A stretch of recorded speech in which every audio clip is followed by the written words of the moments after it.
தொட்டாலே போதும் என்றே துடி துடிச்சா.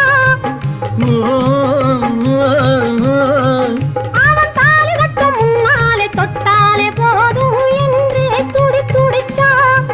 அவள் வேலி கட்டும் முன்னாலே வெள்ளாமை ஏது என்றே கதை படிச்சா. அவள் வேலி கட்டும் முன்னாலே வெள்ளாமை ஏது என்றே கதை படிச்சா. அவன் காதலுக்கும் பின்னாலே கல்யாணம் வருமா என்றே கையடிச்சா.